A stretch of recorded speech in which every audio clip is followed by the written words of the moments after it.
Scene 95. Interior, Nicaragua Schoolhouse. Day.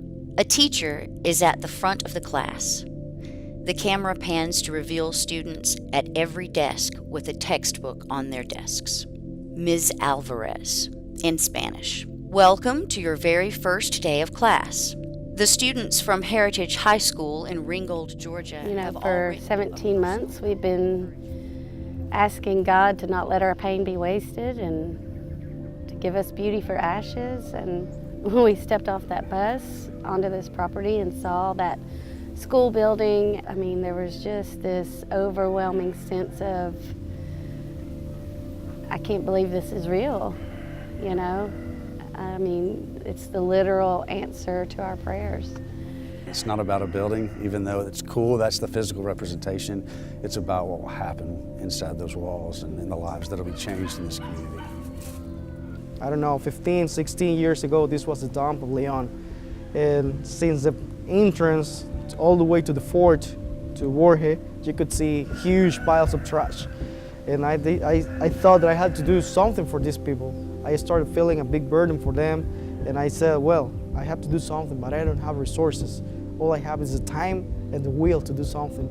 So, August of 2016, my principal approached me about trying to find a school that we could partner with internationally that comes from an impoverished country. The day that he approached me to do that, here in Nicaragua, they were actually signing the papers to purchase this land on the exact same day. It was a very big step of faith for us to buy the land. Actually, the same week that we purchased the lands was the same time that E.K. Slaughter was trying to find a location to build a school and honor Katie Beth. And I said, well, what's it cost to build a school? And he said, oh, I don't know, about $40,000. I said, okay, if we build the school, can we name the school? And I said, yes, I don't have a problem with that. Of course, you know, all the benefits are going to go towards the community. You know, sometimes God uses one tragedy to be a huge blessing for a whole lot of people. Katie Beth, she had a big life, you know, she wanted to do something for her future, but I think she was leaving a legacy for generations. Scene 1. Montage of vintage footage of Katie Beth dancing from age 4. Amy. She was this young when she started dancing. Cute, a little pudgy. Katie Beth was just our little ball of fire, and everything was precise, and it was going to be done right, and it was going to be done Katie's way. She could be a little bossy. She would ask me things like, "Are you really going to wear that shirt?" And I go, "Yeah, I'm going."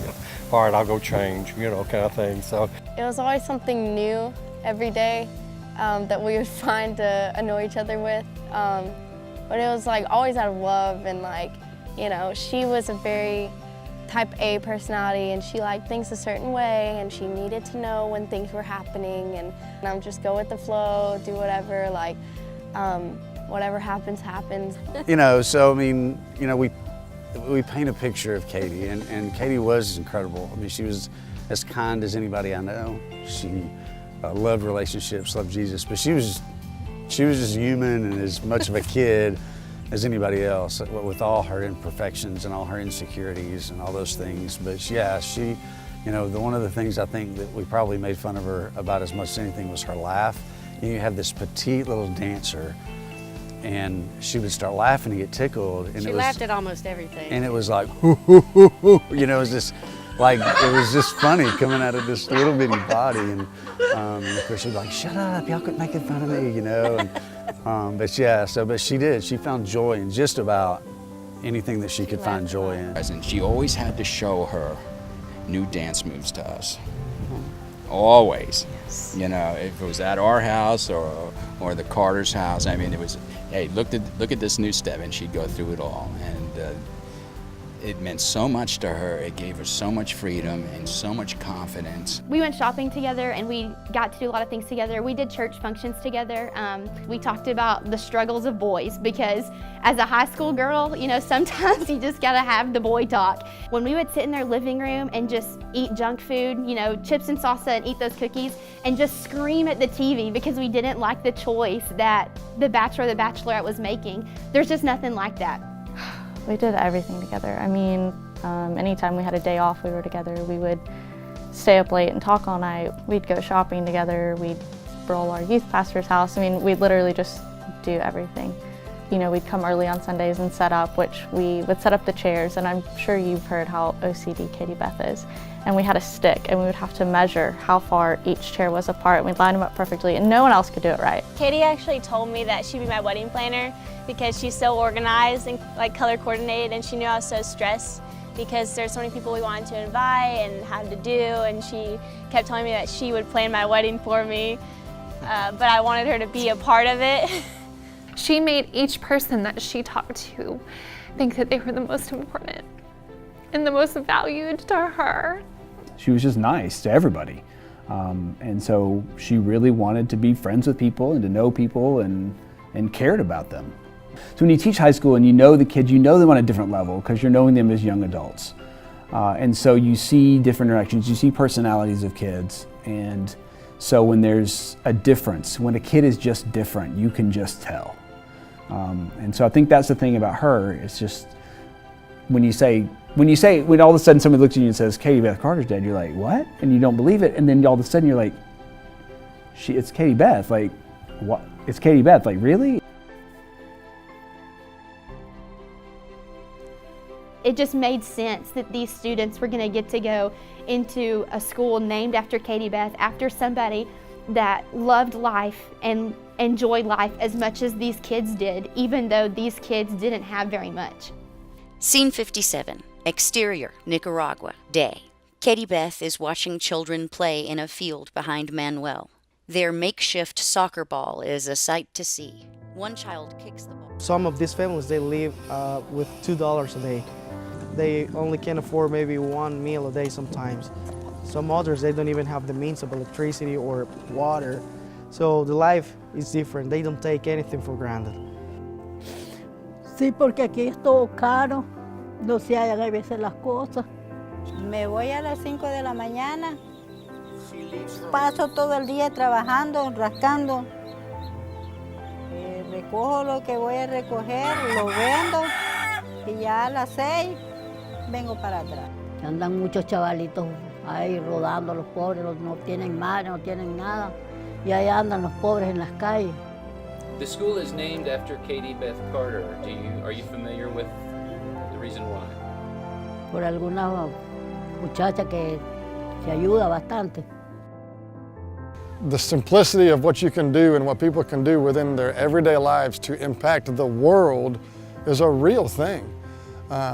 What she did in her everyday life, there's going to be students, Maria and Veronica and Karen, girls that are in there practicing dance right now with her dance teacher, that their lives are going to be changed because of this school, just because she loved well.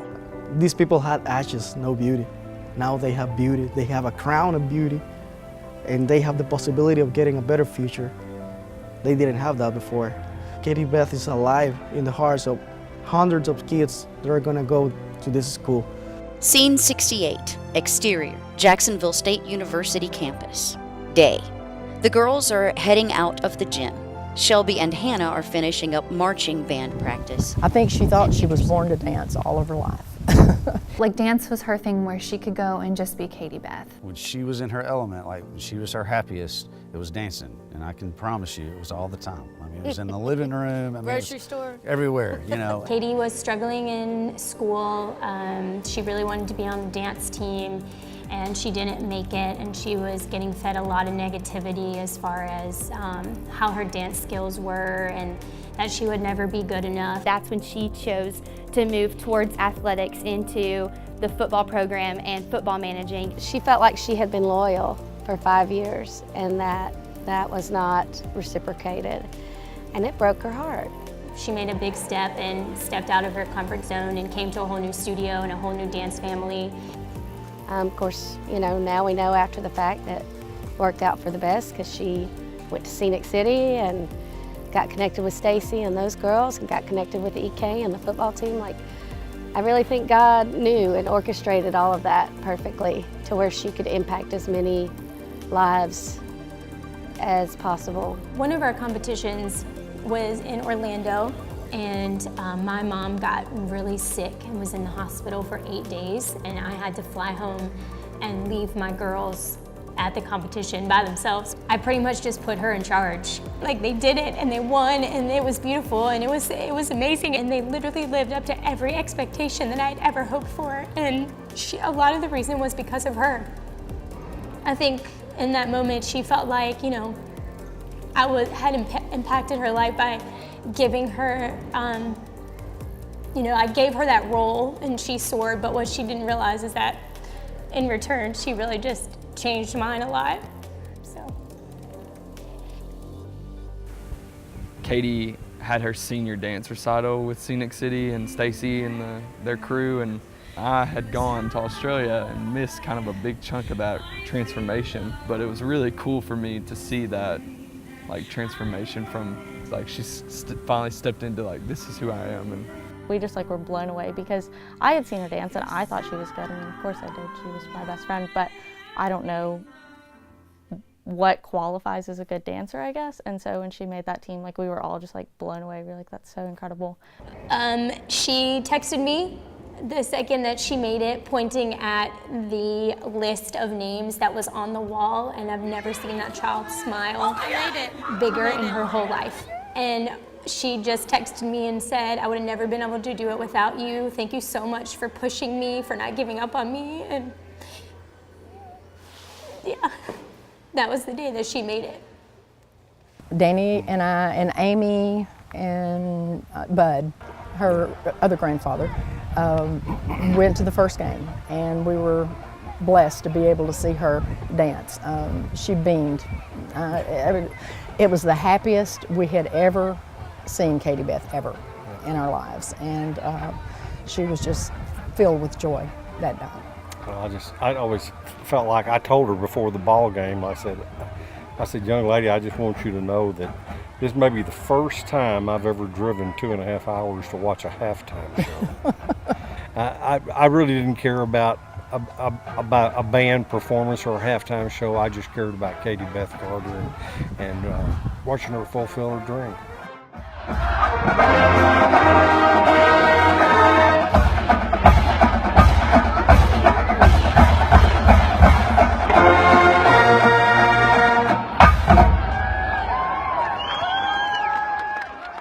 Tonight, the school community remembering Katie Beth Carter. She was starting her first year at Jack State before she died in a car crash coming back to campus after spending Labor Day weekend with her family. CBS 42 News reporter Jamie Ostroff is at that memorial service tonight on the campus at Jacksonville State. She joins us live. Jamie? Jim, good evening. The memorial service actually just ended a few minutes ago. You can see there's still a lot of people gathered here in this parking lot. Literally hundreds of people came out here to remember and celebrate the life of Katie Beth Carter. A lot of her friends from the marching ballerinas here at the university spoke. A lot of tearful messages. The president of the university spoke as well. Everybody described her as just this joyous person who made everyone around her happy, a beautiful soul. God never wasted her. And her life continues to live on. And as a Nana, I could not be, any more thrilled. If I could tell Katie how proud I am just one more time, not because like she's getting a movie made about her or she's having schools built for her, just because I think I took for granted how well she loved people. Katie's story is separated from all the other stories that you hear because it's just so relatable. You hear it and people are gonna be like, I can live that. For this story to be told on a grander scale can show that, every individual is just as special to God, no matter who you are, no matter where you are in the world. And it's their story, it's Katie's story, it's all of our stories coming together to make a greater impact. Katie Beth's story matters because of the way she lived her life. I think that girls especially need to see a life lived like that, in that it was a wonderful life, and it was an enriched life, and it was a life that has made an impact. I just pray that the focus isn't on Katie Beth. I pray that the focus is on Jesus, and that's really all that she'd want it to be. Why was this kid different? Why did this girl matter so much? what about her caused all these people to react this way? And what about her caused a group of people to build a high school and name it after her? And what about her caused all this?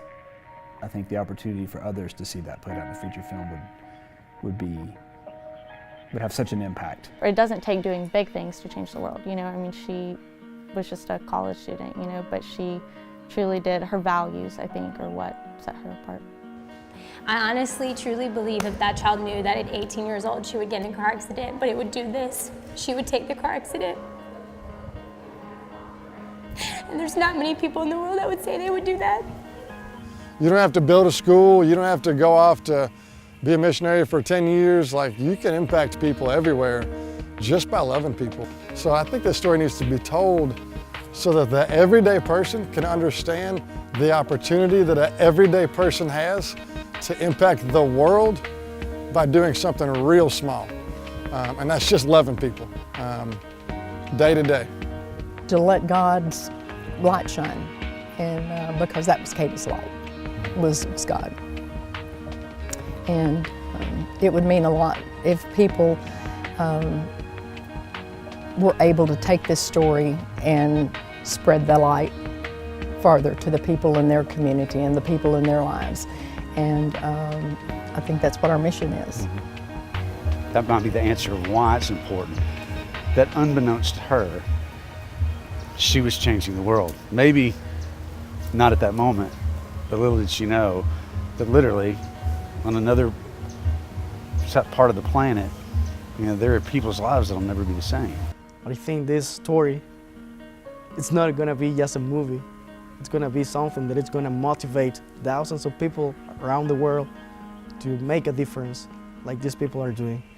Now, it's not only Katie Beth, it's a whole community in the States, a whole community in Nicaragua getting together to make an impact in the world. And I know that's gonna encourage people around the world to do the same. So we're writing history. Maria opens her book and pulls her note out. It's different from the others. It's a slightly charred, wrinkled, and dirty picture from a coloring book. A yellow butterfly. On the note is inscribed, Siempre Biala. The girl smiles as tears run down her face. Kind Katie, scene 1A, take 1, action.